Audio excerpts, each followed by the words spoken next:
नमस्कार, जय हिंद दोस्तों। मैं प्रखरांत मिश्रा आज आप सभी के लिए बहुत ही महत्वपूर्ण टॉपिक सामाजिक विज्ञान का लेकर आया हूं। जो भी चैनल पर नए हैं, चैनल को सब्सक्राइब कर लें और बेल आइकन को ऑन कर दीजिए, जिससे मेरे आने वाली वीडियो आप सब पे पहुंच जाए। बहुत बच्चे विज्ञान और गणित की कोचिंग करते हैं, बट सामाजिक विज्ञान का बहुत कम ही बच्चे पढ़ के जाते हैं।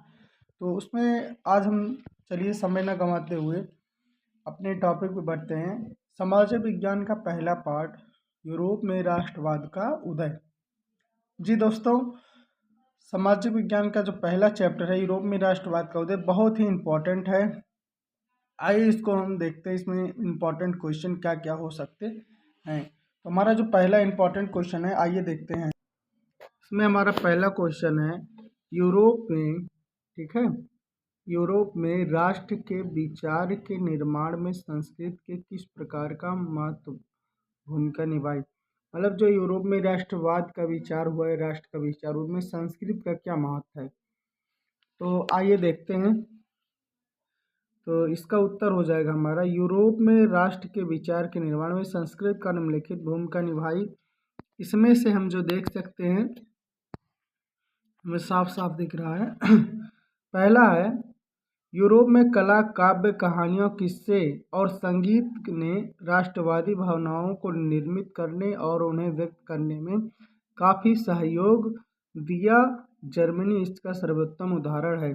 उदाहरण के तौर पे हम लोग देख सकते हैं, मतलब कि क्या उसमें कहानी और कला, किस्से सुना सुना के और संगीत की भावना, मैंने उसमें राष्ट्रवादी भावना ला दी थी।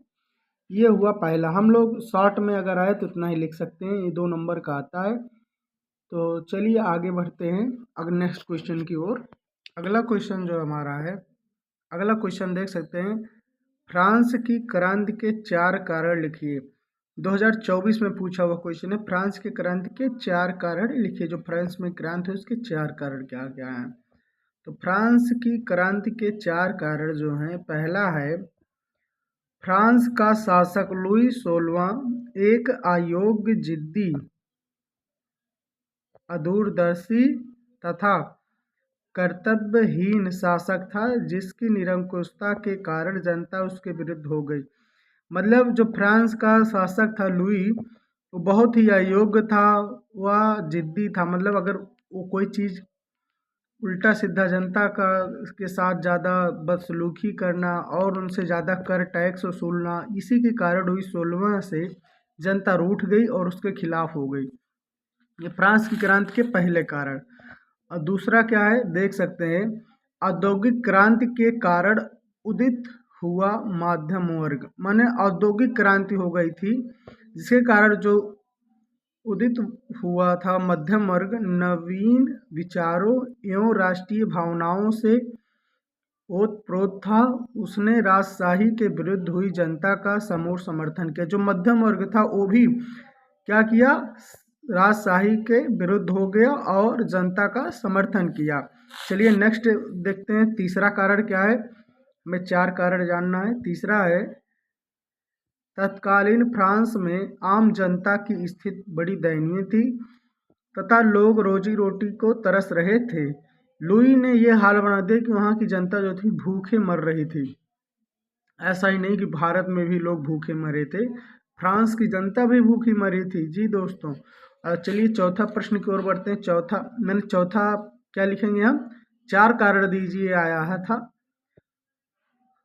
तो लघु उत्तरीय प्रश्न में जो चौथा है, फ्रांसीसी सरकार द्वारा लोगों की स्वतंत्रता पर प्रतिबंध लगाने के अलावा, मैंने बिना किसी कैद आदेश पत्र के, मैं इसे रॉलेट एक्ट था, बिना दलील बिना अपील के, वैसे इसमें भी हुआ था, जिसके कारण जनता हो गई थी। अगले क्वेश्चन की ओर बढ़ते हैं। अगला क्वेश्चन क्या हुआ, 2 क्वेश्चन हो गया।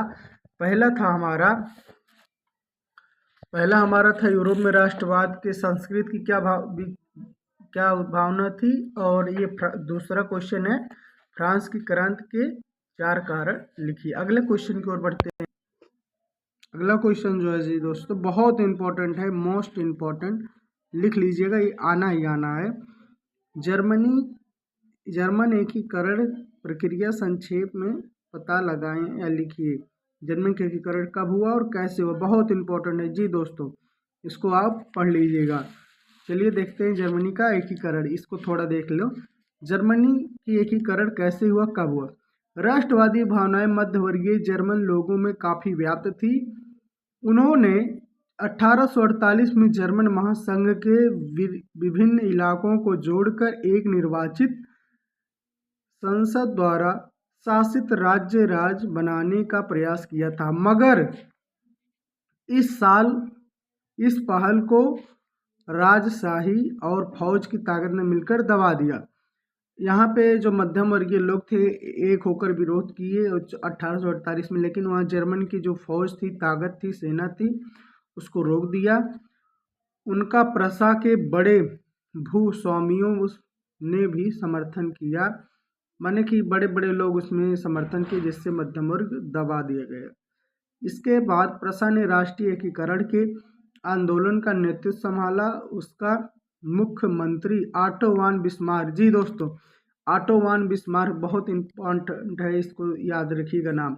जर्मनी के एकीकरण में महत्वपूर्ण भूमिका किसने निभाई थी, ऑटो वान बिस्मार्क इस प्रक्रिया का जनक था, जिसने प्रशा की सेना और नौकरशाही की मदद ली।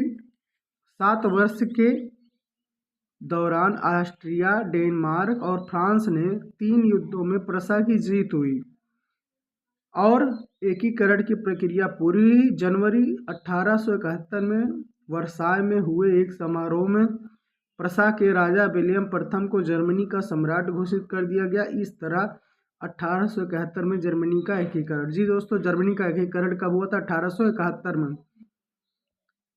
तो ये था हमारा, बहुत इंपॉर्टेंट था, इसको आप पढ़े जरूर लीजिएगा, बहुत मोस्ट इंपॉर्टेंट क्वेश्चन था। अब अगले क्वेश्चन की ओर बढ़ते हैं जी दोस्तों, अगले क्वेश्चन की ओर बढ़ते हैं। जो चैनल पे नए हैं चैनल को सब्सक्राइब कर लें और बेल आइकन को ऑन कर दीजिए, जिससे मेरी आने वाली वीडियो और सबके यूट्यूब चैनल पर पहुंच जाए।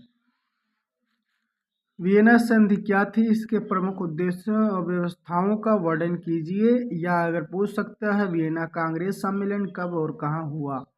तो चलिए देखते हैं उत्तर इसका। 1815 ईस्वी में ब्रिटेन, रूस, प्रशा और ऑस्ट्रिया जैसी यूरोपीय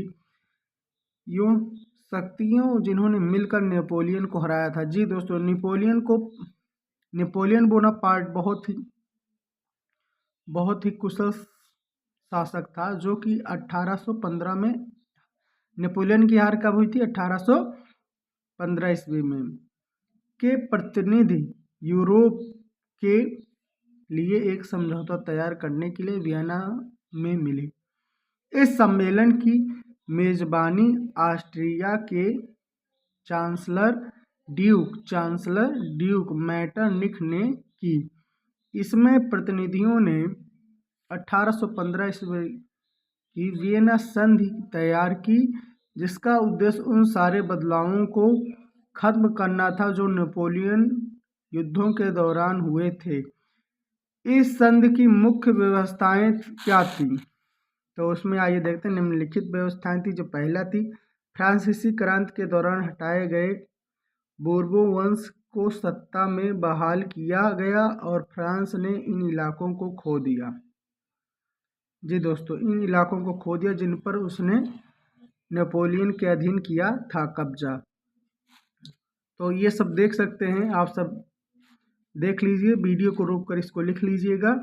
हम अगला क्वेश्चन की ओर बढ़ते हैं। अगले क्वेश्चन की ओर, वियना संधि क्या थी, नेपोलियन के हार के बाद उसमें बड़े बदलाव किए गए थे, वही थी वियना संधि। वियना संधि कब हुई थी, 1815 में ईस्वी में वियना में हुई थी। अगले क्वेश्चन की ओर बढ़ते हैं, आप लोग लिख लीजिएगा, देख सकते हैं। जी दोस्तों अगला क्वेश्चन ये है हमारा, इटली के एकीकरण पर प्रकाश डालिए। इटली के एकीकरण की प्रक्रिया, ये बहुत ही इंपॉर्टेंट है, इसको बहुत पढ़ ली, वेरी इंपॉर्टेंट है, आना ही आना है। यूरोप में राष्ट्रवाद का उदय, ये पहला चैप्टर है। पहले चैप्टर का जो महत्वपूर्ण क्वेश्चन है वो हम डाल चुके हैं, ये लास्ट अंतिम क्वेश्चन है। तो ये सब देख सकते हैं। इटली का एकीकरण कब हुआ, 19वीं सदी में प्रारंभ हुआ था। कब हुआ था, 19वीं सदी में प्रारंभ हुआ था इटली का एकीकरण। जो इस प्रकार थी। क्या इस समय इटली के अनेक वंशागत राज्यों बहुराष्ट्रीय हैब्सबर्ग साम्राज्य में बिखरा हुआ था। ये सब आप देख सकते हैं, सब देख के आप लोग लिख लीजिएगा। वीडियो को रोक कर आप लोग लिख लीजिएगा।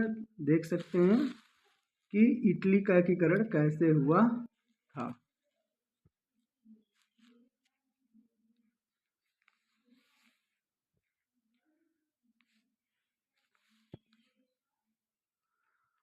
अब चलते हैं, ये खत्म हुआ यूरोप में राष्ट्रवाद का उदय। अब वीडियो यहीं पर रोक देंगे, और जो भी चैनल पे नए हैं वो चैनल को सब्सक्राइब कर लें और बेल आइकन को ऑन कर दें, जिससे मेरी आने वाली वीडियो आप सब पे पहुंच जाए। अब जय हिंद। चैनल को सब्सक्राइब करें और जितना वीडियो को हो सके उतना शेयर करें। वंदे मातरम। जय हिंद।